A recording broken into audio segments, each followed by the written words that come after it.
वालेकुम नाजरीन, मैं हूं अब्दुल रहमान और इस वक्त हम मौजूद हैं अदब सकाफ़त के एक आलिमी मुशायरे में। आइए जो यहाँ के मुंतज़मीन हैं जिनके पूरे कोऑर्डिनेशन से ये प्रोग्राम इख्तिताम पज़ीर हुआ है, उनसे ही जानेंगे इस प्रोग्राम के हवाले से और उनके बारे में। जी, मेरा नाम प्रोफेसर शाइस्ता सहर है और मेरा ताल्लुक़ तदरीस के शोबे से है और मैं मकामी कॉलेज में उर्दू पढ़ाती हूँ।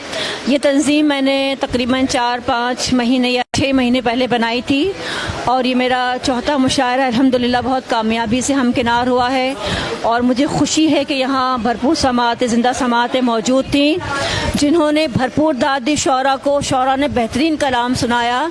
तो ये मुशायरा बहुत मुनफरद इस नोयत से भी है कि रौनक हयात साहब पहली बार यहाँ जलवा अफरोज़ हुए हैं मेरे मुशायरे में और मैं तमाम लोगों की बहुत शुक्रगुज़ार हूँ। मुशायरा बहुत कामयाब रहा और तमाम लोगों ने बहुत अच्छा कलाम सुनाया और सामईन ने बहुत दाद दी।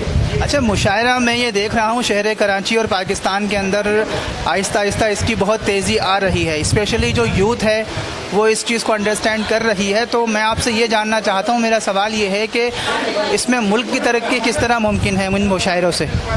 देखें, जिस कदर मायूसी फ्रस्ट्रेशन बढ़ रही है हमारे मुआशरे में, तो उस घुटन को निकालने का कोई ज़रिया होना चाहिए और कलम वो वाहिद ज़रिया है जिसके ज़रिए आप अपने अंदर की घुटन, फ्रस्ट्रेशन, जो हमारे मुल्क में नफसियाती, मुआशी, माशरती जो मसाइल हैं, उन सब के लिए आप जो है आपको बात करने की इजाज़त नहीं है।